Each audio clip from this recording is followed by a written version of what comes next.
Pessoal, boa noite.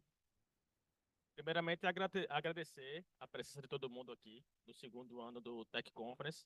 É um evento que a gente faz anualmente para realmente trazer cases do nosso dia a dia aqui no César, da parte mais técnica, para compartilhar com o mercado, compartilhar com todos. É o segundo ano que a gente está fazendo, a gente está pegando já feedbacks do ano passado e aplicou esse ano. Então, são 2 dias apenas, com trilhas em paralelo. A gente tendo hoje nessa sala a trilha de cloud e aqui do lado a trilha de IA. Nessa trilha especificamente de cloud, teremos a primeira palestra com o Fábio Passos, falando sobre CDE. Na sequência, Cris vai falar um pouco de cultura DevOps e Julie Hermes vai falar um pouco sobre uma volta ao mundo do monolito. Então, aproveita o evento. No final, a gente vai abrir espaço para perguntas.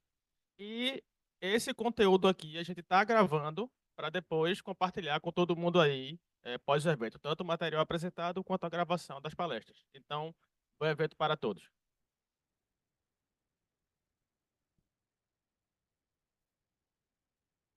Valeu, Diego.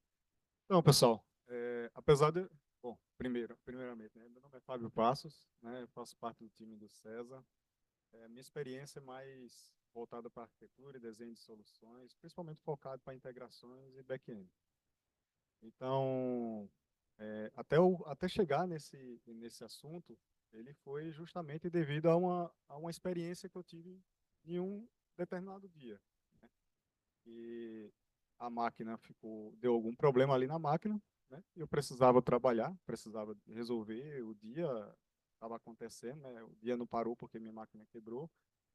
E até eu preparar todo um ambiente, nossa, isso ia levar um tempo. E aí, de repente, esse que eu chego e descubro que o mundo está numa evolução muito grande em algo que se chama-se Cloud Dev Environment, né? Então, é, quando a gente fala de ambiente de desenvolvedor, né? Quem que nunca sofreu isso aqui? Opa, será? Bom, isso também. Quem que nunca passou por isso aqui, né? Então, de repente, o cara está lá, desenvolveu a solução dele, quando passou para alguém para frente, para o engenheiro de qualidade ou para o cliente, parou de funcionar. Ou não funcionou, ou teve algum cenário que não foi daquela maneira que está acontecendo na máquina. E aí você tenta e não reproduz aquele problema de jeito algum, né? Isso por quê? Porque os ambientes estão diferentes, né? Bibliotecas, sistemas operacionais, variáveis de ambiente, enfim, uma série de coisas que podem estar diferentes, né? Bom, é, e é justamente sobre isso, né? É sobre o que o Cloud Dev Environment ele vem focando para tentar resolver, né? Então, a primeira coisa é justamente esse tempo de setup, né? Imagina que quando você vai... Eu estou vendo aqui que é um público bem diferente, né? Eu vejo que tem algumas pessoas que, pelos rostos mais novos, são alunos, outros devem ser mais profissionais, enfim. Então, imagina que o tempo de setup de um ambiente de desenvolvimento, ele tanto é digamos, prejudicial para você que está aprendendo uma linguagem, algo novo, como também para um time de desenvolvimento que está entregando soluções já em produção ali, né? Por quê? Imagina que eu vou aprender Go, né? Uma linguagem qualquer, Go, Ruby, Java, qualquer um, né? E aí eu preciso montar aquele ambiente para começar a fazer um Hello World. Aí no Hello World eu passo 3 minutos e montando o ambiente eu passei 3 dias, né? O caldo saiu mais caro do que a carne, né? Não faz sentido isso, né? Então, isso também acontece em times de desenvolvimento, né? Às vezes a gente tem ambientes que são complexos de montar, né? E quando entra um dev novo no time, a gente tem que parar um outro dev para dar apoio para aquele dev poder montar um ambiente dele, para ele poder começar a contribuir com o time, né? Então, isso é desperdício de tempo e recurso, né? Dinheiro no final da coisa. Né? E quem para estar estudando é tempo, né? O cara podia estar olhando já, sei lá, processamentos concorrentes daquela linguagem. O cara já poderia estar lá no capítulo 2, ele ainda está no Hello World porque gastou uma energia forte montando o ambiente, né? Bom, e aí essa vem justamente esse que a gente falou, né? Dificuldade de reproduzir os cenários, né? Então, o na minha máquina funciona, ele tende a desaparecer, uma vez que eu tenho ambientes que são padronizados, né? Eles são iguais. Então, se espera que o que você fez seja reproduzido e em qualquer outra máquina também aconteça a mesma coisa. O cenário não tenha cenários diferentes, né? Vulnerabilidade. Então, imagina o seguinte, em alguns projetos, principalmente dentro do César, a gente tem sigilo de código. Aquele código não pode vazar de forma alguma, né? Então, imagina que, sei lá, meu notebook, eu estou indo para casa, alguém me roubou e o cara, de alguma maneira, conseguiu acessar o HD daquela máquina, né? Ele, de certa maneira, ele vai conseguir visualizar aquele código, né?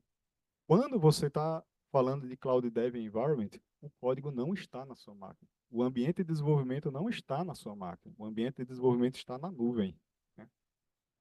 Bom, e isso, de certa forma, garante a segurança daquela empresa, né? Daquela corporação, né? Então, soluções muito grandes, né? Soluções pesadas que exigem muito tempo de build, né? Não sei se quem já teve uma experiência nisso. Então, tem algumas soluções que você, quando vai buildar, você vai compilar tudo aquilo ali, né? Você simplesmente bota para compilar e sai para pegar um cafezinho, porque aquilo ali demora, né? E aí, é, imagina que esse tempo, novamente é dinheiro, né? Tempo sempre no final do dia significa dinheiro, né? Então aí a empresa tem que investir em máquinas mais poderosas para poder ter uma resposta mais rápida do desenvolvedor, para que o desenvolvedor consiga entregar soluções mais rápidas, né?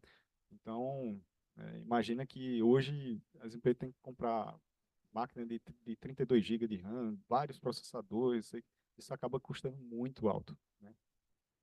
Bom, e aí, justamente, vem isso que eu estou falando, né, o aumento do custo devido a essas má gestões, né?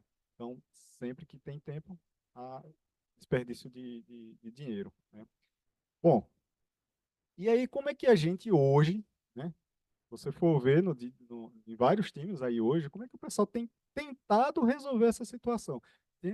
A gente, eu trabalhei para um projeto um tempo desse, com um cliente, o ambiente dele era tão complexo de montar de desenvolvedor, que eles tinham VM, uma VM lá, né?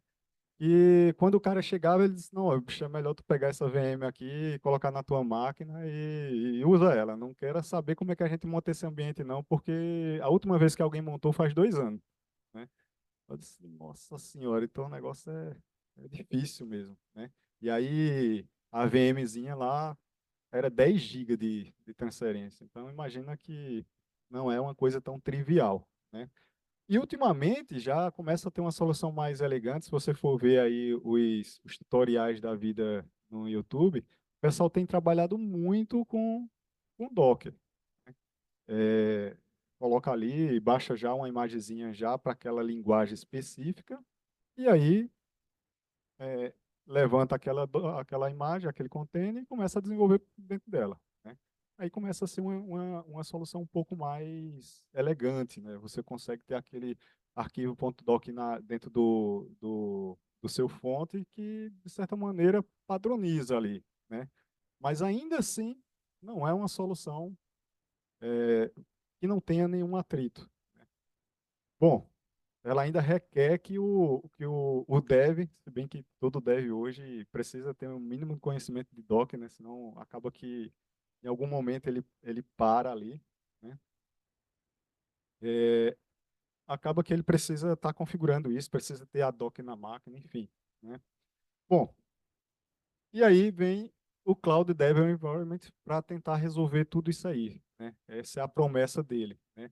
Então, qual que é a promessa principal, né? Ele tem entregar ambientes consistentes, ambientes que não tenha diferenças um com o outro, né? Então, que se eu estou desenvolvendo um projeto A, quando eu baixo quando eu vou começar a desenvolver ele, vai ser a mesmo ambiente fiel digno ao meu outro desenvolvedor, a qualquer outro desenvolvedor dentro do time, né? Esses ambientes, eles vão ser sob demanda, né? Então, imagina que determinado tipo de projeto, ele tem uma característica que demora muito para buildar. E aí, como eu vou estar com o ambiente em cloud, eu posso dizer que ó, essa máquina aqui vai ser, sei lá, 100 GB de RAM e 50 processador para ela. Estou exagerando aqui, mas uma hipótese, tá? E aí, naquela hora que você tá buildando, né, que é onde é, é, necessita do recurso, eu vou estar usando um recurso em cloud compartilhado, né? E na minha máquina, eu posso ter uma máquina simples, que não precisa de tanto recurso, né? Inclusive, se funcionar ali, né, eu trouxe meu celular para apresentar para vocês, eu desenvolvendo, né, eu com ambiente de desenvolvimento dentro do meu celular, né? Eu vou tentar colocar ali para vocês aí, né? Bom, então, Cloud Dev Environment é tão simples quanto isso, né? É uma ideia básica e resolve bastante problema, né? Ah, sinto o passador, né? Rapaz, vamos lá. Não precisa não, vamos lá. Tá de boa. Acredito que a próxima... Bom, então aí, como que funciona isso, né? Então, hoje já tem diversos fornecedores, né? Já vem um tempo, isso vem se apresentando no mercado. Eu, particularmente, não tinha consciência que esse mercado estava se desenvolvendo, né? Só tomei consciência disso há poucos meses atrás, quando essa situação me aconteceu, né? E aí, quando eu comecei a buscar essa solução, o mundo começou a se abrir com vários fornecedores dessa solução, né? Então, em base, o que é que acontece, né? Quem está sendo o grande é, habilitador disso, né? É o pessoal da Microsoft com o VS Code, né? Então, eles desenvolveram um plugin inicialmente, né? E esse plugin, tanto ele teria a parte client ali do VS Code, para quem conhece, né, que é um editor de código, e a parte do servidor, que ficaria justamente em cloud, né? Então, quando você vai solicitar ou demandar um ambiente de desenvolvimento, aquela solução, ele monta um container com isso tudo lá dentro, né? Ele monta um VS Code Server, com HD, com biblioteca, com tudo que você precisa lá dentro. E aí, no seu hardware ali, né, no seu computador, no seu notebook, no seu tablet, enfim, qualquer device que você esteja usando, você vai poder desenvolver utilizando pelo menos o browser, né? Quando você, digamos que você está trabalhando aqui com uma aplicação que ela expõe uma determinada porta, ela é uma API que você levantou e aquela API começa a responder na porta, sei lá, 90, 90, né? E aí, quando ele faz isso, ele faz um tunelamento dessa porta para teu device e isso você consegue acessar como se estivesse na sua máquina. Ou seja, a experiência é praticamente é, é, é, transparente. Você não sente que está com o ambiente na cloud. Você não sente que aquilo ali está fora, né? Porque tudo que você está usando está respondendo ali como se estivesse na sua máquina, né? Bom, é, acho que aí...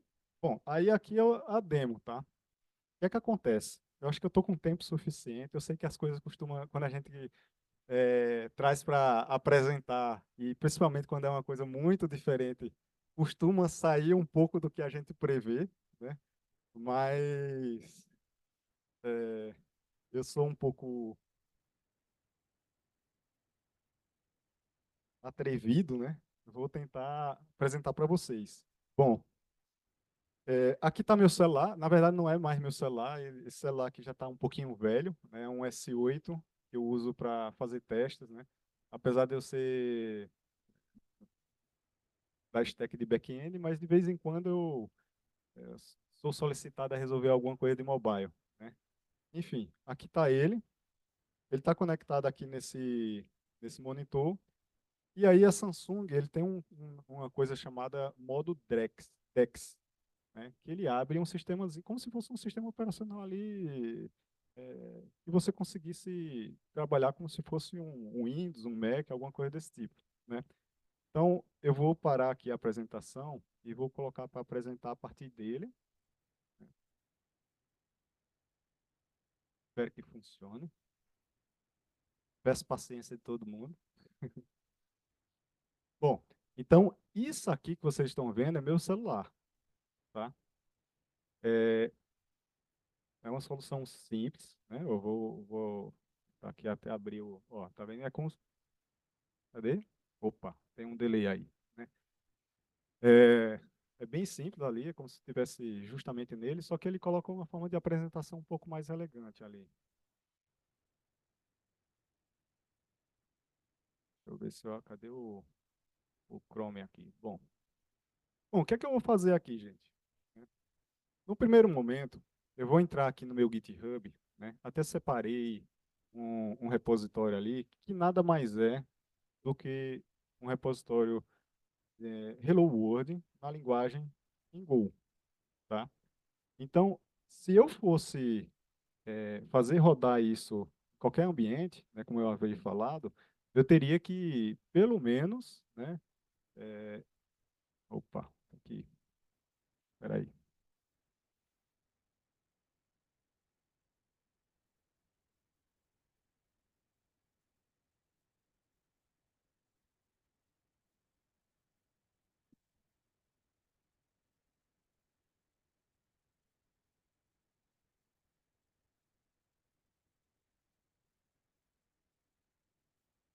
Eu vou ter que começar a ter algum. Ah, beleza, voltou o teclado.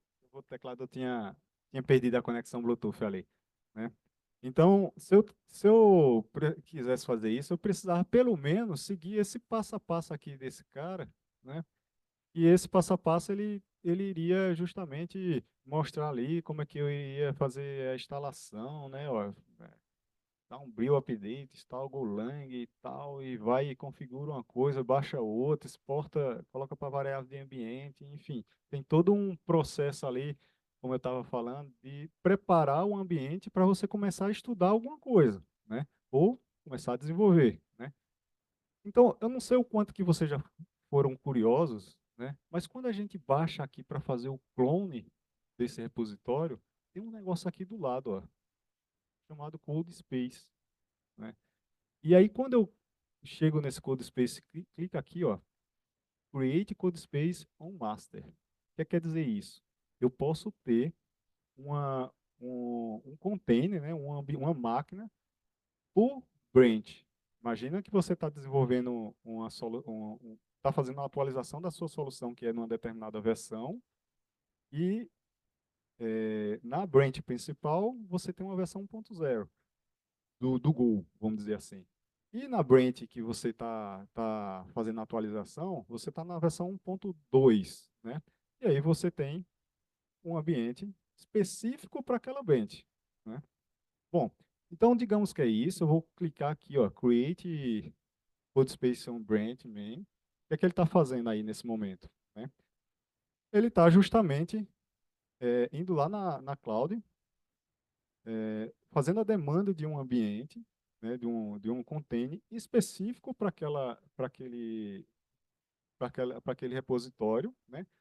Como eu não fiz nenhuma definição de que tipo de linguagem é isso, né, como que eu queria, né, não especifiquei nada de como é que seria esse container, o GitHub ele simplesmente vai fazer o seguinte, ó, eu vou fazer aqui um container que ele seja genérico e que ele vai atender 80% das situações, né?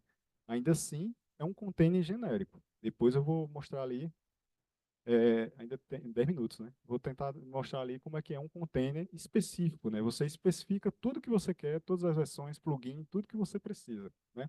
Então aqui, ó, tá aqui um ambiente montado, eu consigo desenvolver no meu celular, tá? Então, digamos que eu cheguei aqui, ó,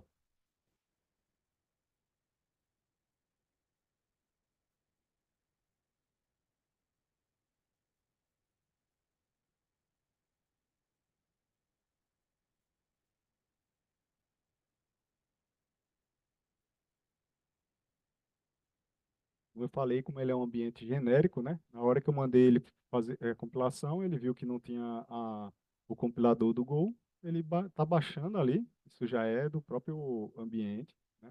Não fiz nada, e baixou.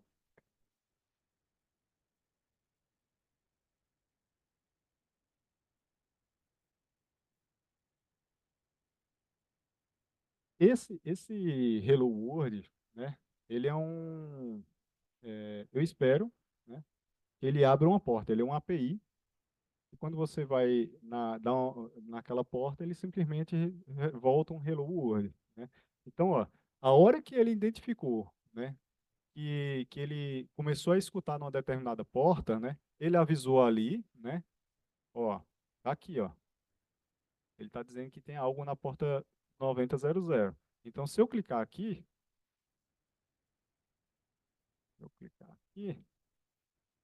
eu espero que ele me traga ali o Hello World.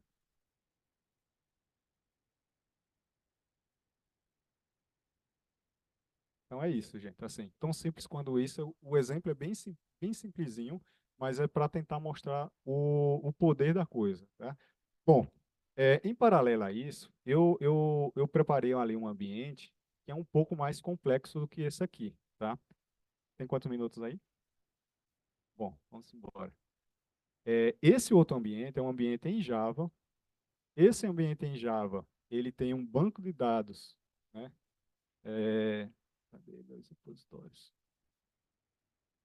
Em MySQL, ou seja, ele levanta um banco dentro do ambiente, né?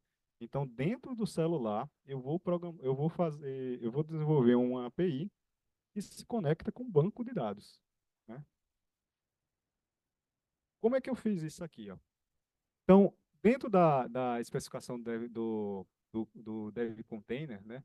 Ele tem um cara chamado é, ponto .dev container, né? Que dentro dele ele tem um arquivozinho JSON e nesse arquivozinho JSON você coloca ali, especifica tudo que você deseja daquele ambiente, né? E aqui é onde a coisa começa a ficar específica para aquela branch, para aquela sua solução. Se você não especificar nada, o Git Cloud lhe dá algo genérico. Se você especificar, né, ele lhe dá exatamente o que você quer. Então, o que é que eu disse aqui? Ó? Eu quero um Java 7, um Java 17, que ele já me traga o Maven, que me traga isso e aquilo outro, que me traga um Docker, enfim. Coloquei lá uma série de coisas, né? Quando eu fiz isso, a hora que esse cara, eu pedi lá, fizer aquele mesmo caminho aqui, ó, code, create. Ah, eu já tinha deixado aqui porque essa leva um pouquinho de tempo a mais, né? A hora que eu demandei esse cara aqui, né? Ele monta tudo aquilo ali com base nas definições que eu dei, né? Tá aí um ambiente em Java com MySQL dentro do meu celular, tá? Eu não preciso de um Mac, eu vou falar isso não, senão vão me tirar meu Mac. E não me escutem isso. Mas enfim, eu não precisaria de um Mac de 32 GB com 16 core, enfim, né, uma máquina super poderosa para poder desenvolver Java. Mentira, tá? Eu preciso dela. Mas enfim,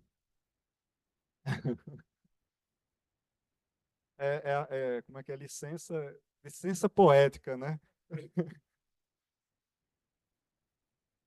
Bom, tá aí, ele levantou. Agora eu conseguiria já manipular as classes, enfim, fazer qualquer coisa aqui, né? Esse também é um projeto bem simplesinho. Tudo isso aí, esses dois projetos, eles estão público lá. Quem quiser entrar e testar essas coisas, pode entrar no meu GitHub e ver, tá? Tá aqui, ó, a classezinha, tudo. Ele tem uma classe pessoa, tal, enfim. Então, mesma coisa aqui, né?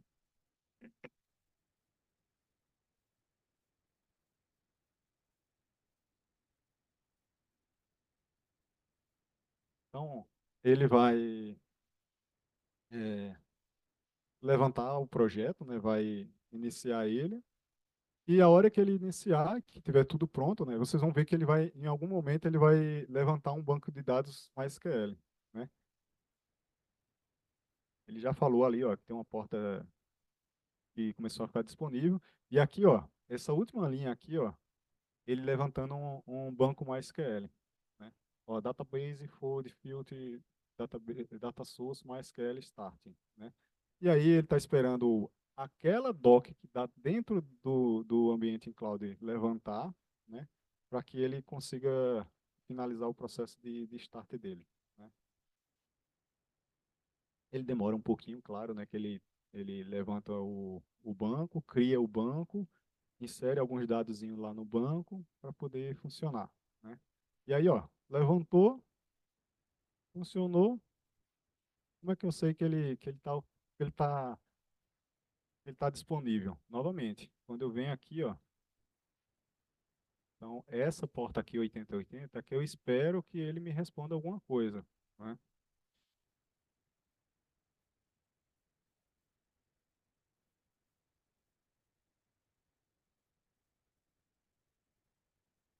Bom, tá aí. Então, uma solução em Java rodando dentro do eu desenvolvendo uma solução em Java rodando dentro do meu celular, né? Então, é isso, gente, assim, dentro dessa solução, você consegue desenhar da maneira que você quiser, né? Só para finalizar ali, né? É, queria só mostrar para vocês quem são os, quem que está fornecendo soluções para o Cloud Dev, né? Então, hoje, quem que tem, né? Eu tenho as IDEs que são compatíveis, né? O próprio Visual Studio, ele é compatível, inclusive o Visual Studio ele tem uma solução que chama-se Dev Container. Então, se você não quiser colocar as coisas na cloud, mas quer utilizar a experiência do Dev Container, você pode fazer na sua máquina. Então, você pode instalar um container como um Docker da vida, um Dock Desktop, alguma coisa disso aí na sua máquina, e você tem emulando como se estivesse na cloud. Tá? E tem a solução da JetBrains, né? Todos esses IDEs estão compatíveis também, né? Inclusive a JetBrains, ele tem a solução chamada Space, que já você já utiliza, tem toda a experiência lá do Cloud Dev Containers de lá, né? Bom, alguns players que estão no mercado. Tem bastante, gente, mas eu peguei esses players aqui, né, porque são os que eu consegui testar e ver que a experiência dele é bem bacana, estava bem desenvolvida, tá? Então, o próprio CodeSpace, o Gitpod é um dos caras mais velhos que está nesse jogo, né? A JetBrains Space, que tem quando eles pegam alguma coisa para fazer, eles trabalham muito bem a experiência, fica muito show, né? Eu sou fã das ideias dele.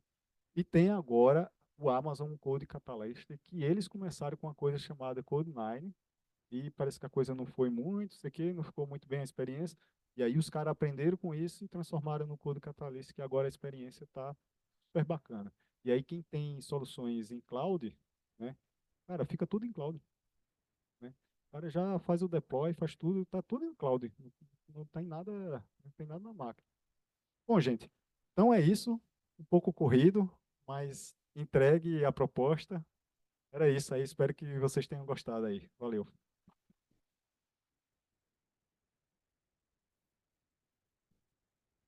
Pessoal, enquanto o Cris monta o ambiente, alguém tem alguma pergunta para fazer?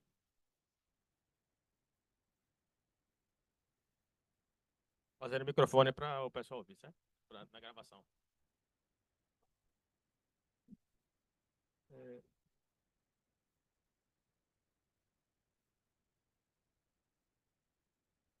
posso fazer a pergunta? Tá. Boa noite, meu nome é Gabriel. É, eu trabalho com engenharia de dados. Eu já tive experiência de usar o Gitpod e o CodeSpace, mas eu não conhecia a solução da Amazon. E aí eu queria entender, tipo, ele funcionar que nem o Gitpod funciona, mas a oferta é a mesma do Gitpod, porque o Gitpod oferece, se eu não me engano, 50 horas Ah, tu fala do plano, o né? plano, os Isso. planos. Aí assim, ó. Eu não tenho detalhadamente qual é o plano de cada uma, tá? Mas, por exemplo, a CodeSpace, ele te entrega 60 horas de uso de máquinas free. Então, quem quiser, chega lá por mês, tá? 60 horas por mês, é bem bacana, tá free, de grátis, é isso aí. Então, o Gitpod é a mesma coisa, eu acho que é 60 horas.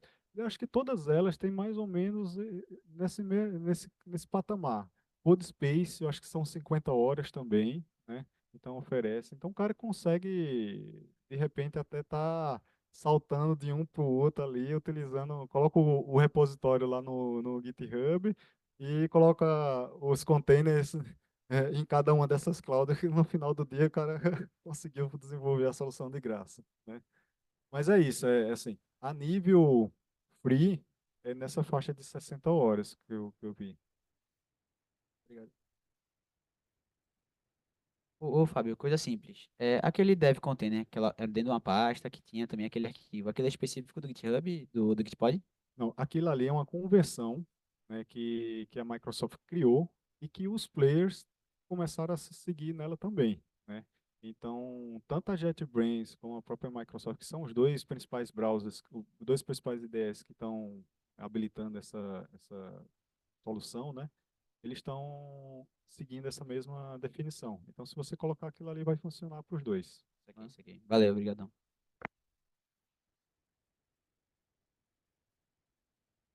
Acho, acho que até tem uma pergunta que sempre acontece recorrente, é assim, ó, cara, e se eu estiver desenvolvendo, esse negócio está na nuvem, né? E se eu tiver 2 horas trabalhando ali e de repente minha internet caiu, o que é que aconteceu? Né? Eu vou perder meu código porque eu não fiz o commit, não está persistido no código. Não, veja, nota que o container ele tem um volume ali, ele tem um disco. Então, enquanto aquele container existir, seus dados é, que não foram comitados, está ali como se fosse tanto uma máquina que não tenha sido comitada, né? Então o código não é perdido, né? Mas por bem fazer commit, né?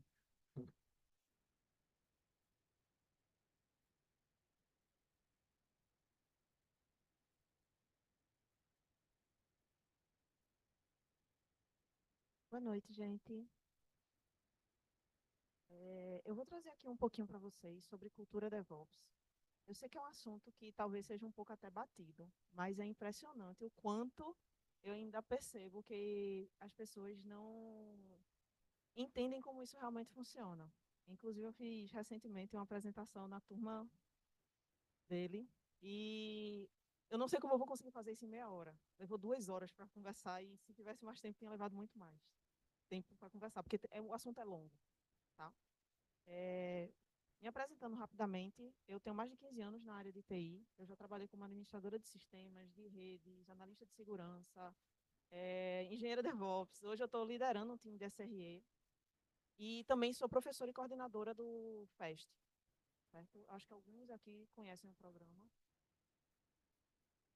É, Quando a gente fala sobre DevOps, isso vai muito além do cargo, da profissão, vamos dizer assim, do carinha que a gente aperreia, do tipo, eita, tô com um problema na infraestrutura. Isso se estende a uma organização, isso se estende à cultura realmente entre as pessoas que estão trabalhando. Isso vai para as práticas que você precisa definir, processos. Então, tem muita coisa envolvida. Quando a gente pensa, eu preciso aplicar DevOps dentro de uma empresa, a gente começa a meio que subir o patamar de eu preciso de ferramenta X, Y, Z e passa, eu preciso de pessoas com pensamentos de colaboração, pessoas com ideias, pessoas com proatividade. Então, eu subo um pouquinho a régua dentro da empresa, sabe? É, não era essa frase, deixa eu ver aqui. Essa daqui. Eu acho que essa frase, eu não encontrei outra até hoje que me impactasse tanto quando a gente tenta falar sobre DevOps. DevOps não se trata de automação, assim como a astronomia não se trata de telescópios, que é exatamente isso. A gente não está falando somente de ferramenta, eu não estou falando, por exemplo, de um Terraform, não estou falando de ambiente de cloud, não estou falando dessas coisas, eu estou falando de comportamento, de cultura, mais uma vez. Por isso é o título, né? Cultura DevOps. Eu conheço empresas, e tem muitas no mercado que falam, não, a gente trabalha com DevOps. eles só têm pessoas que, em vez de ter o título de administrador de sistemas, tem o título de engenheiro de DevOps. Só isso. Mas a cultura em si, ela não está aplicada. Eu botei o QR Code aqui para facilitar para vocês pegarem, tá? Mas esse vídeo, ele tem 6 minutinhos, eu não vou passar. Ele explica muito bem esse ciclo todo. Ele mostra como o DevOps ele pode funcionar em todo o ciclo dentro da empresa, incluindo time de vendas, marketing, feedback de cliente, de projeto. Todo mundo tem que fazer parte desse processo. Outro que eu trouxe... Não era. Outro é como isso começou. DevOps não é algo muito antigo. DevOps ele se iniciou exatamente neste evento aqui, em 2009, quando um engenheiro e um cara da parte do time de operação do Flickr decidiram trabalhar colaborativamente. Eles tinham um problema para resolver e decidiram fazer isso, se juntando e vendo o que eles poderiam ter de melhor, em vez de ficar somente um jogando para o outro. O que eu poderia evoluir mais? Como é que eu poderia entregar mais rápido? E foi aí que eles começaram, eles levaram isso para um evento de Agile, para mostrar que essa colaboração funcionou e que trouxe muita produtividade para dentro do time. E foi aí que começou. Começou a hashtag, né, essa coisa toda, e por aí foi. Tá? Esse que a gente tem hoje. Também não vou passar, tá aí para vocês pegarem. Eu trouxe esses pontos no vídeo porque eles são muito importantes. Porque nesses dois primeiros, a gente tem aqui que ele traz, que é o pensamento tradicional. O papel da operação é garantir que, por exemplo, o ambiente esteja funcionando. E o papel do dev é fazer o ambiente ou trazer features novos. Não é isso. Esse pensamento é arcaico. Apesar de acontecer até hoje, mas ele é arcaico. Então, o que é que esse vídeo mostra? O que é que eles dois, o Paul e o John, trouxeram em 2009? Que não existe o papel de um se restringe somente àquilo. Aquela pode ser até a função, mas o papel dele é garantir que aquilo funcione, mesmo que ele tente meter a mão no serviço do outro e fazer junto. É assim que funciona, Dev e Ops. Não é porque eu sou uma pessoa que trabalha ou entende puramente de infraestrutura que eu tenho que me limitar somente àquilo. Se eu estou vendo um problema e eu sei como encaminhar aquela pessoa naquele caminho, senta do lado, puxa, vai lá e ajuda. É assim que funciona, e o contrário também. Então, outro ponto que ele mostra também é o negócio, ele vai ter mudança de todo jeito. A gente vive em ciclos. E quando a gente fala de negócio, são as empresas que a gente está trabalhando, elas vivem de ciclos. A gente precisa também fazer com que, à medida que esses ciclos vão acontecendo e vão mudando, a gente mude facilmente. E não tem outra forma de a gente mudar facilmente.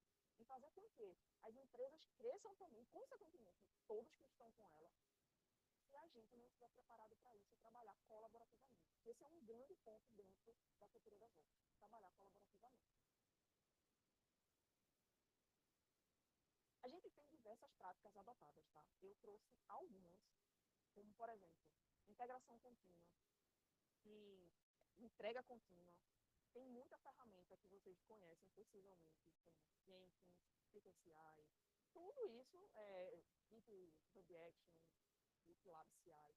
Tudo isso são ferramentas que ajudam e trazem, botam em prática um pouco do DevOps, que é você ter entregas rápidas, entregas contínuas, você levar também, fazer com que o cliente também possa ter acesso a tudo isso que você está fazendo no dia a dia de forma rápida. Não é só chegar e entregar o final, tem todo um processo que acontece.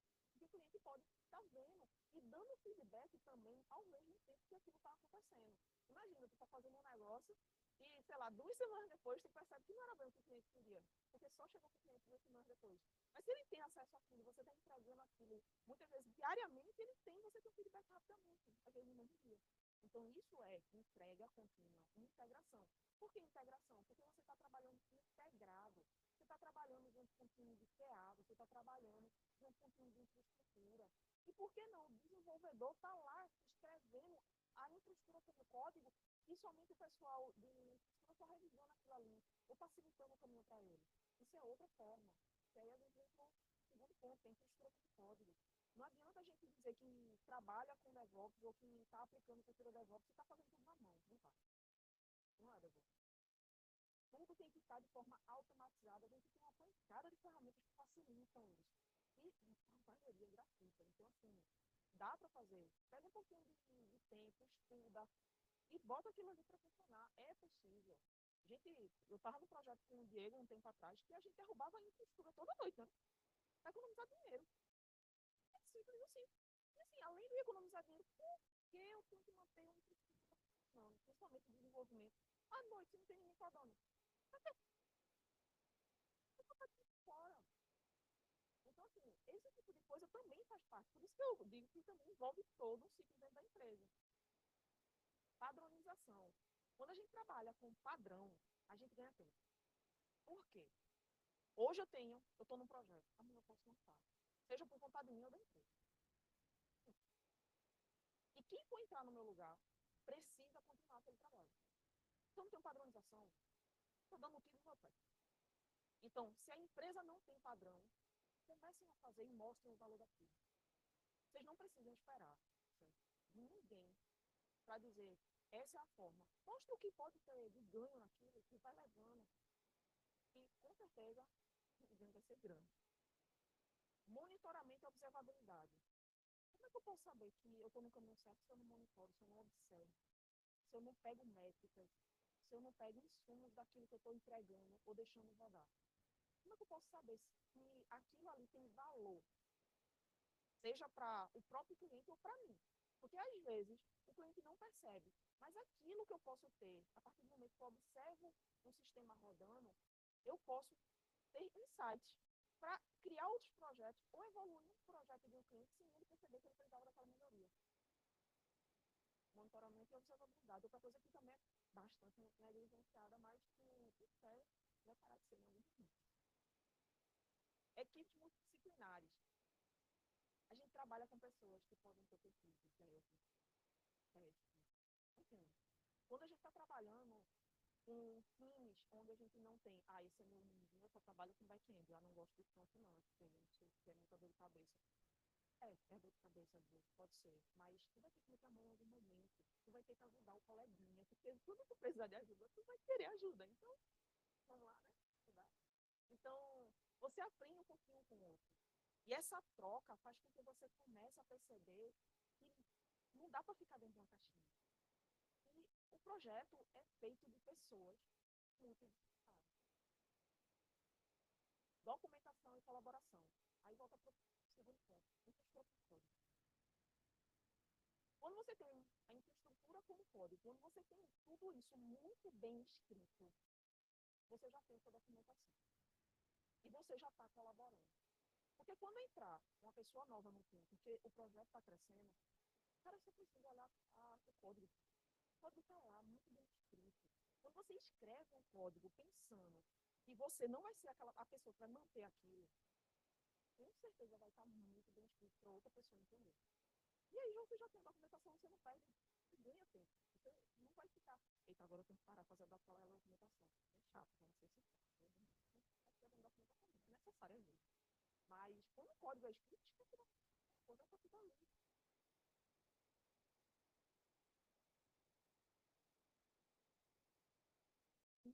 Desafios, mas tem muito mais, tá?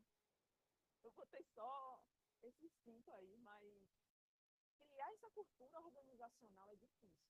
Porque, às vezes, a empresa, ela não vai entender. E não é por má vontade não, tá, gente? Às vezes é porque ela realmente não vai entender o benefício que ela tem. Ela quer, é negócio. Ela vai querer aquele retorno rápido.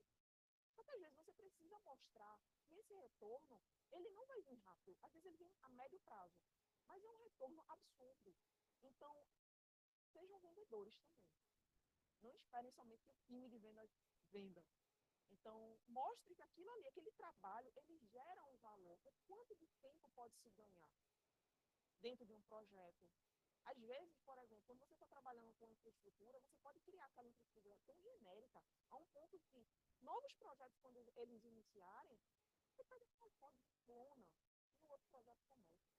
Você ganhou tempo de start. Assim como o Fábio trouxe. sobre o Cloud Dev Environment. Você ganha tempo, e é isso que a gente precisa. Tempo. A gente precisa entregar trabalho de valor. E é isso que faz com que, quando a gente mostra para as empresas, a gente começa a criar essa cultura organizacional. Automatizar tudo. Não é brincadeira, automatize tudo, tá, gente? Tudo, tudo. Pensou, automatize. Porque assim, não, mas eu só vou fazer isso uma vez perdida. Tá, aí você vai fazer uma segunda vez. Então, automatize. A partir do momento que você começa a automatizar pequenas coisas, você começa a tomar gosto daquilo de um jeito, e você vai fazer feito eu, tá como eu estou ali agora, né? Se essa máquina aqui morrer, eu não tenho dor de cabeça não, porque eu tenho toda a minha automação pronta no vídeo. Eu baixo a máquina nova e rodo. Não é? Acabou. É simples assim. Você passa a ganhar tempo. E mais uma vez, eu falo bastante tempo, porque tempo, minha mente, é extremamente valioso, então a gente tem que aproveitar. Compartilhar conhecimento. Compartilhar conhecimento. Às vezes, é difícil você conseguir, meia horinha assim, como a gente está aqui agora, dentro da empresa, por conta da correria. Mas é importante você chegar para o time, gente, olha, eu vi um negócio novo aqui, eu aprendi um negócio novo. É meia hora, não vou tirar muito tempo não. Faz isso uma vez por mês e tenta levar isso. Quando vocês começam a fazer isso, o time começa a fazer, não precisa ser para a empresa toda não, mas começa a fazer isso, a régua de conhecimento do time vai ser. E, por consequência, o projeto vai ficando muito mais maduro. As pessoas vão ficando maduras. E as entregas se tornam melhores. Isso é indispensável. Conhecer de DevSecOps. Isso não é clichê. Sec, apesar de não estar no nome DevOps, na maioria das vezes que se fala, ele é indispensável. Não tem nada na área de TI que não tenha segurança nenhuma. Nada, zero. As pessoas esquecem isso. A segurança está em tudo. Então, é importante dar um estudado. Não estou dizendo aqui para ninguém ser uma pessoa que está ali na Tempest com manga, não. É isso não. Mas tem uma noçãozinha, quando tiver um warning ali de vulnerabilidade, dê atenção àquilo ali. Aquilo ali não foi de graça, não. Aquilo ali é só um aviãozinho. Então, para 5 minutinhos, aí também tem um pouco disso. Tem material só bexiga ali no YouTube para ajudar nisso. Então, dá uma olhadinha para a segurança também. É importantíssimo. Desenvolvedores conhecendo a INTA. Gente, não é um bicho, tá? Caramba, que não é um bicho. Dá dor de cabeça, é estressante, dá raiva, você quer matar às vezes, mas é legal. É importante, principalmente desenvolvedores, conhecerem a base daquilo que eles estão construindo. Você construir um sistema e você não conhecer a infraestrutura que vai permitir que aquilo rode, é importante você conhecer. Então, desenvolvedor, quem for aqui desenvolvedor, por favor, me mate vergonha. Dê uma estudadinha na infra, veja como funciona, eu agradeço. É isso. Obrigada.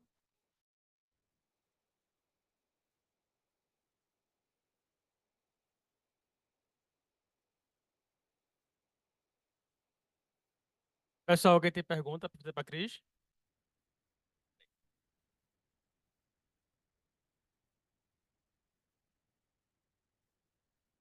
Bom, boa noite. Não é bem uma pergunta, né? É mais um agradecimento que eu fui do FEST, da terceira turma de Engenharia e Plataforma. Meu nome é Rafael, eu tenho 41 anos, eu estou na transição de carreira. Isso.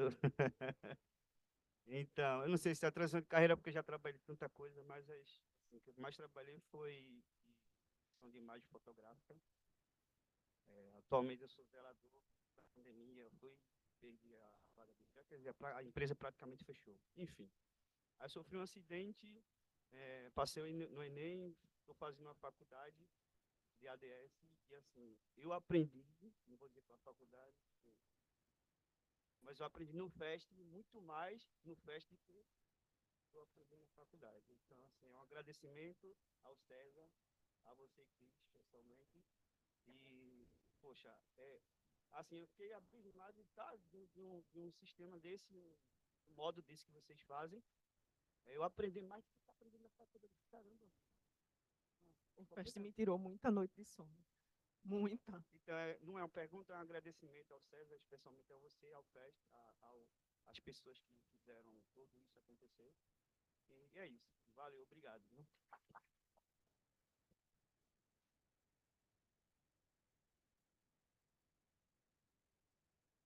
O que é o FEST? O FEST é um curso, certo? Ele tem dois caminhos, o aceleração e o transição. No transição é para quem realmente está querendo entrar na área de TI. Então, pode ser qualquer perfil. Então, tem ensinando a linguagem de programação, lógica, base mesmo. E aí tem desculpa, o aceleração, são pessoas que já estão estudando ou têm algum conhecimento, mas querem dar aquele boost, não, eu quero conhecer um pouco mais sobre isso. E aí tem 3 trilhas no aceleração, que é a trilha de produto, a trilha de front-end e a de engenharia de plataforma, que é a que o Rafael falou, que eu sou coordenadora e professora. E a gente tentou pegar um pouco do mundo que a gente tem de SRE, de engenharia de plataforma, especificamente nesse bootcamp, e levar. Foram 52 horas de bootcamp e tentando levar só vivência. Dia a dia mesmo. E ano que vem tem mais, tá? É gratuito. É gratuito. É gratuito. É de graça. Vocês votarem cesa.school/fest, eu acho o link. Ano que vem tem mais. Essas 3 primeiras turmas já acabaram as inscrições, mas ano que vem tem. E em 2025 também. A gente tem uma meta para bater 3.000 pessoas formadas. Então tem turma pra caramba ano que vem e no outro ano também. Quem tiver interesse pode se inscrever. Eu vou estar lá dando aula. Boa noite. Boa noite. Eita. Eu, Mas não posso chorar também, não, pelo amor de Deus. Vá. eu sou da mesma linha aqui de Rafael. Não é nenhuma pergunta, é mais um agradecimento. E eu costumo dizer que a gente vive, por experiência de vida, a gente vive lá de pessoas tão ruins o tempo todo. E quando a gente encontra pessoas boas, eu gosto sempre de estar elogiando, enaltecendo, principalmente na frente de outras. E essa mulher nada menos, nada mais, nada menos, uma mulher que mudou minha vida. Eu sou do Maranhão. Estou há 6 meses, iniciei mestrado no César, a gente está na fase já de conclusão do mestrado. E agradecer, Cris, pelo que ela fez na minha vida. Foram uma galera que sempre me motivou muito, Cris, Gabriel. Mas Cris sempre, desde o início, esteve no meu pé. E Cris, brigadão de coração. Estou em Recife hoje, estou hoje com a galera da BidWeb, graças a você.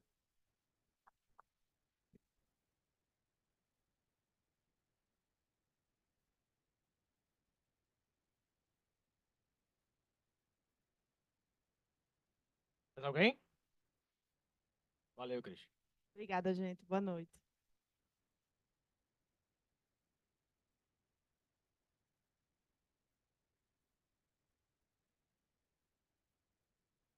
Alô? Eu só fiquei com pena agora de Julierme, depois da apresentação de Cris.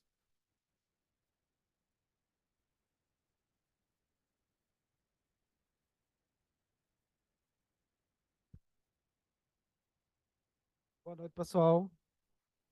A primeira coisa que eu vi aqui é que só eu que tenho Dell, né? Eu não tenho um Mac, né? Todo mundo tem Mac. Antes de começar a falar sobre o tema, eu queria falar um pouco assim. Eu tenho um pouco de experiência aí, 17 anos de experiência. Não tenho os cabelos brancos que o Fábio Passas tem, né? Mas o depoimento que você deu, por exemplo, me lembra muito uma época que eu comecei com TI aqui em Recife. Não existia esse ecossistema, não tinha esses encontros. Então, assim, isso é muito importante. Hoje em dia, assim, a gente falou sobre DevOps, falou sobre GitOps e tal. Então, isso é muito importante hoje, assim. É você saber um pouco de tudo, você saber um pouco da arquitetura, saber se posicionar. Assim, eu sou de uma época que desenvolvedor só desenvolvia. Mas hoje, com a democratização, a questão de cloud, assim, então isso exige muito que você saiba de tudo um pouco e você tenha sempre esse cuidado, assim, de multi-skill, né? Então, assim, a proposta aqui que eu trouxe, né, foi para falar sobre um pouco da volta à questão do monolítico. Atualmente, né, a gente tem duas arquiteturas bem populares assim em cloud, que é relacionada a microserviços e monolito. O microserviço ele é uma uma arquitetura um pouco mais nova, né? Ele ganhou aí mais atenção nos anos 2020, e o monolito vem também de uma questão mais legada, assim, é a forma como a gente sempre programou para a web, por exemplo. Mas teve algumas coisas recentes que aconteceram sobre algumas empresas, que a gente vai ver aí no caso da Amazon, a gente vai falar um pouco sobre ele, e fez assim, a gente refletir um pouco se realmente a gente está indo no caminho certo com microserviços, o que é que a gente pode ter ainda como monolito, quando a gente pode migrar de um para o outro. Então a gente vai falar um pouco disso, né? E também das vantagens e desvantagens de cada arquitetura. Então, falando um pouco sobre o monolito, né? Ele é uma arquitetura única, né? Você tem um programa, você coloca ele na cloud de uma forma única, e você vai ter todos os serviços lá, toda a sua API embutida em um único pacote. Quais são as vantagens de você ter um sistema monolito? Você vai ter todo o código, ele vai estar armazenado em um único lugar, então você não tem sistema distribuído, você não tem complexidade, né? Você vai ter facilidade de implantação, uma vez que você só tem uma automação única, e também você vai ter a questão de integração dos componentes, assim, que é uma coisa mais simples, não vai ter questão de rede, monitoramento, latência, que a Cris falou quando ela abordou sobre DevOps. E quais são os contas, né? O principal contra do microserviço é que pode cair numa questão que o Fábio levantou, assim, eu já tive experiência com sistemas que ele passou 3 horas fazendo build. Se ele crescer a partir do momento que você não conseguir gerenciar bem, você pode passar por esse problema. E também você vai ter dificuldade de escalar algumas funcionalidades específicas. Por exemplo, acho que a gente fala muito de e-commerce quando fala de microserviços. Para você escalar, muita gente fala, não dá para escalar um microserviço. Dá, só que você vai ter que duplicar as instâncias e ter um gateway lá para fazer um balance. Só que você acaba duplicando funcionalidades que elas vão ficar ociosas. Então, você não consegue escalar de forma efetiva. Por exemplo, lá no e-commerce da vida, você tem a parte de cadastro, de autenticação, e você tem a parte de vendas. De acordo com a Black Friday, assim, você tem um throughput maior. O correto seria você escalar somente a parte que tem processamento de transação, de pedidos, e a parte de cadastro vai ficar inalterada. Então, você perde um pouco da eficiência. E hoje a eficiência, ela também é custo, né? Assim, você ter algo que está disponível, e foi algo que a Cris também falou, que você deixa à noite lá, está disponível, mas não tem ninguém usando, não faz sentido. E isso gera competitividade para você ter um preço melhor e um custo melhor no seu produto final. Aí já a questão de arquitetura de microserviços, né? Ela é uma arquitetura distribuída. E assim, eu trouxe bastante essa figura falando de banco de dados, porque a ideia do microserviço é ter banco de dados independente, justamente para ele ter resiliência. Por exemplo, vamos supor que o microserviço aqui, o microserviço de pagamento, ele caia, ele não vai afetar o carrinho de compras nem a parte de autenticação. Então, assim, ele não pode interferir de forma nenhuma no outro módulo que está sendo tá disponível em produção. Embora, assim, é comum você ver no mercado compartilhamento de banco de dados. Isso não é microserviço. Você perde essa questão de resiliência, né? Por exemplo, você pode ter um banco de dados cair, você pode ter um desastre, ou então uma consequência muito maior no seu produto final. Quais são as partes, os pontos positivos do microserviço? Você consegue trabalhar com várias linguagens. Né? Tem muitas questões assim, tem algumas linguagens que são reativas, e tem mais performance em questão de pancada, de dados mesmo, que você consegue mesclar. Você pode ter um Spring Web Flux, você pode ter um Node.js, que ele tem um tempo de boot mais rápido, o próprio Quarkus, que o Passo trouxe aqui no exemplo, e você pode ter uma linguagem mais tradicional, como o Java mesmo, com o Spring Boot, na parte cadastral, e você consegue ter a eficiência de cada linguagem, porque assim, não existe a linguagem certa e a errada, existe aquela que pode fazer com que você extraia o melhor dela. Assim, o Python ele tem muito match com pandas, o pessoal tem usado muito Python para fazer análise de dados. Então, assim, você consegue ter várias skills em um ecossistema único. E também tem a questão de você ter a escalabilidade dimensionada. Então, assim, você vai escalar somente aquilo que realmente está tendo demanda. E quando é que é, assim, aconselhável a gente migrar de monolito para microserviço? Assim, o monolito, ele atende muito bem quando você tem uma operação pequena, média.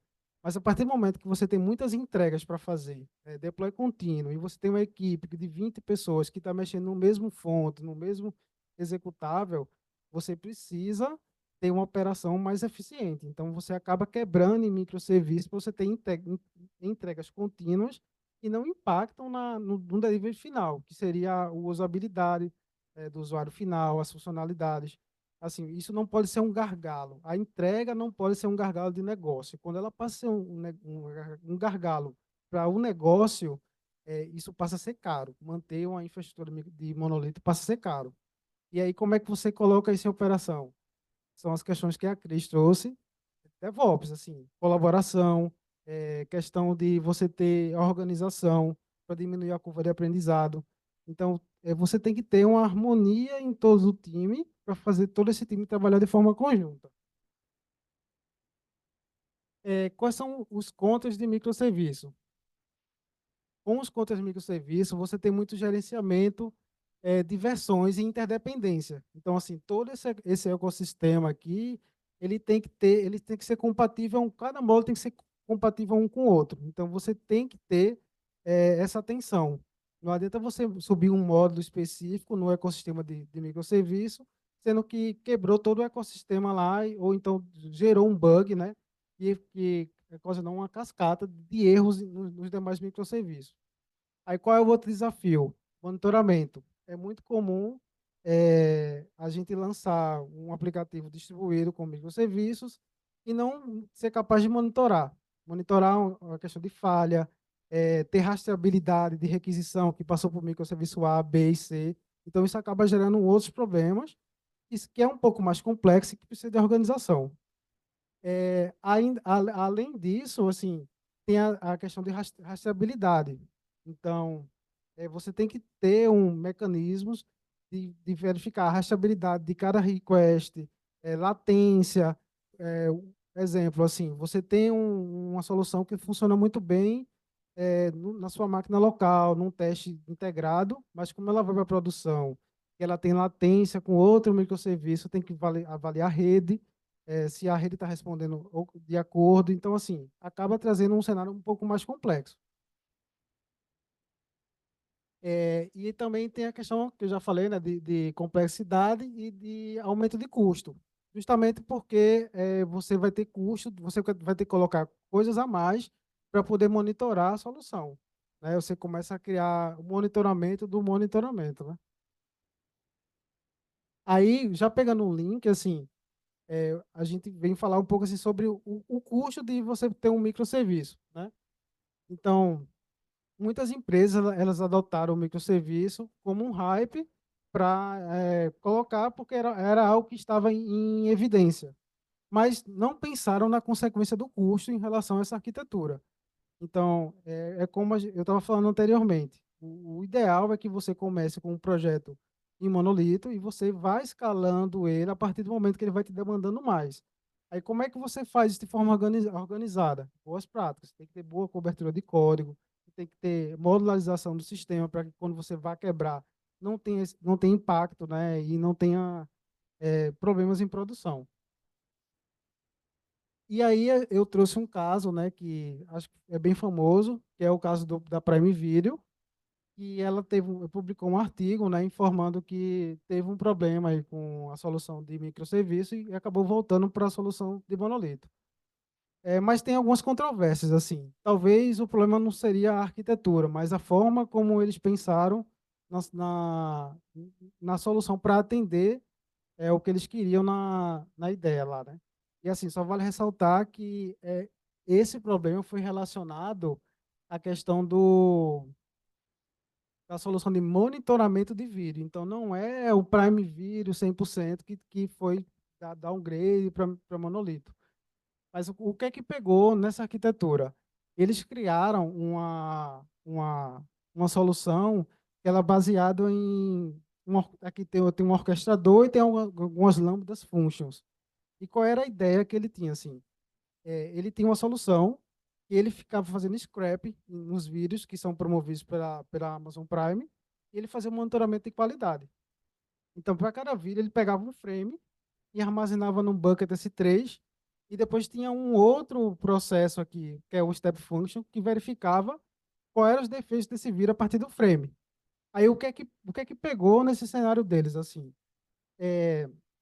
Quando você trabalha com Lambda Function, ele é um pouco parecido com o que o Fábio mostrou aqui para a gente, né? Ele criou uma máquina em tempo de execução, ele subiu ela, fez o que deveria fazer e a máquina morre, assim. Ele botou o comando lá de sair e a máquina morreu. Então, a Lambda Function ela funciona dessa forma. Você dá uma demanda para ela, ela processa e ela termina o processo, finaliza o processo. O que é que pegou aqui no Prime Video?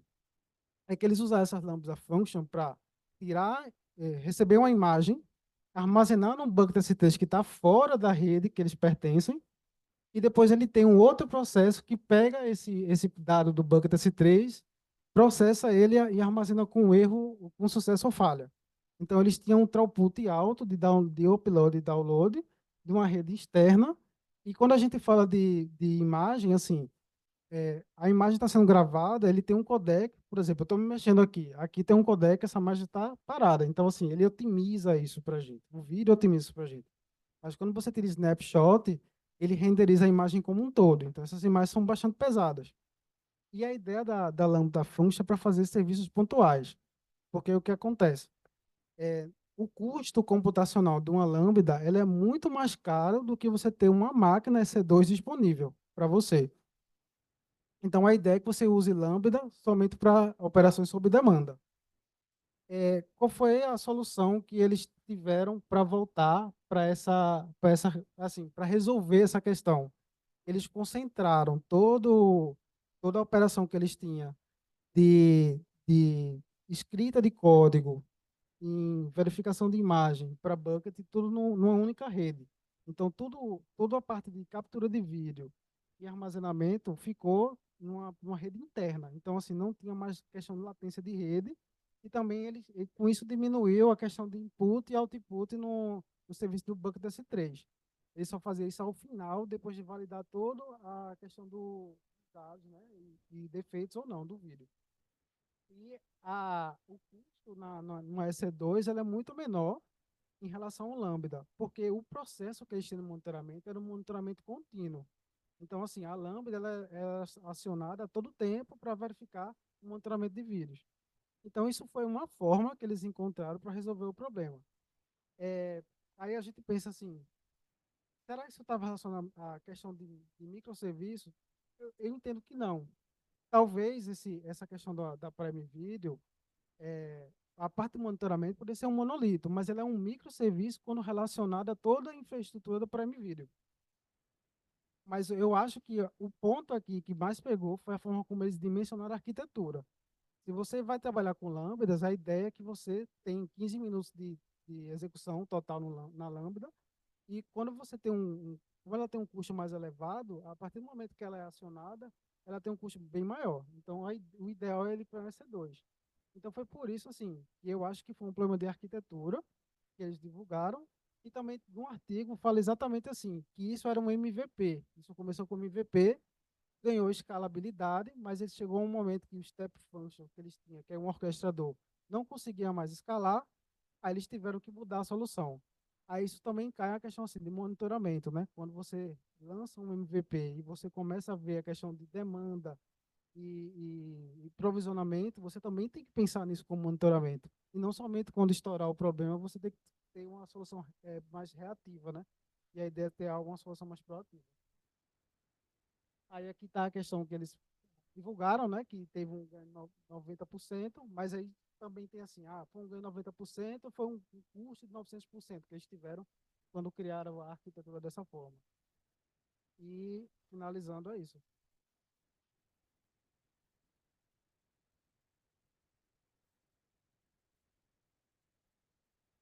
Alguém tem alguma pergunta, pessoal, para Julia Hermes?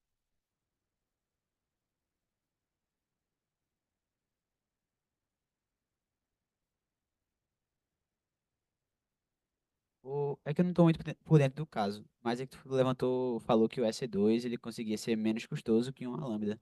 E O S2. normalmente a Lambda consegue ser mais barata. Aí eu fiquei É, pensando nisso. então, assim, a Lambda ela é mais barata quando você não tem um uso contínuo dela, entendeu? Se você pegar e se você fizer no AWS Calculator lá, colocar um AS2 uptime 24 horas e fizer uma solicitação de uma Lambda em 24 horas, processo contínuo, ela vai te dar um custo maior do que um EC2 instanciada, entendeu? É nesse Entendi. sentido, assim.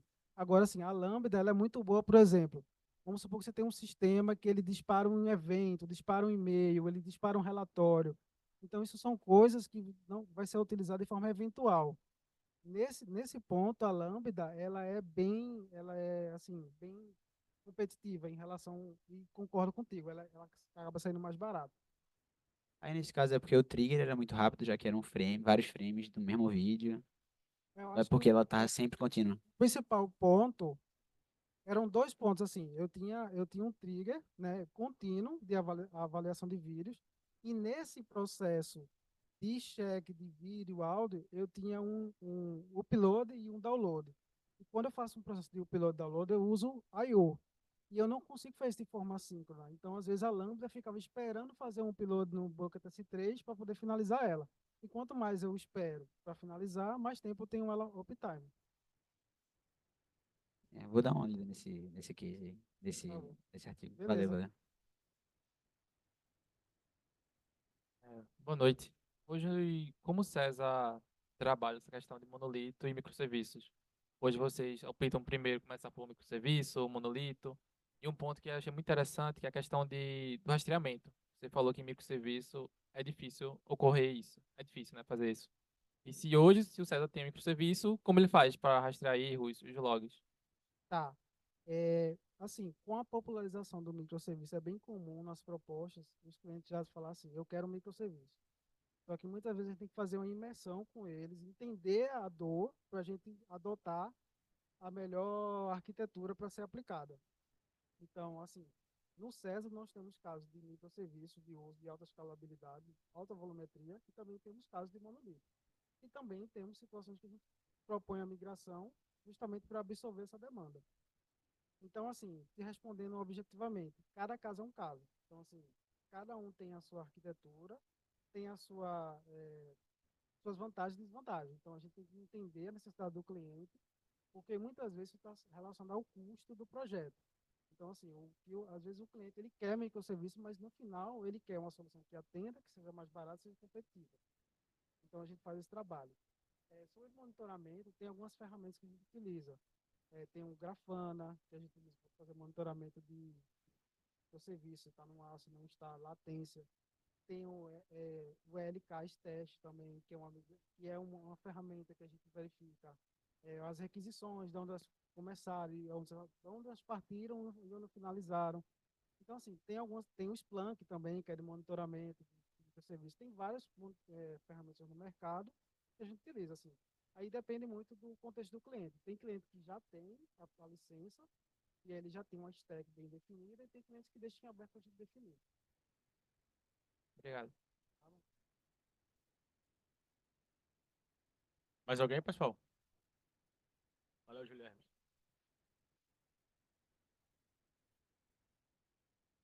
Pessoal, por hoje a gente encerra, mas amanhã a gente tem ainda a trilha de cibersegurança e de produto, certo? Então, boa noite, bom descanso e a gente aguarda vocês amanhã. Obrigado por hoje.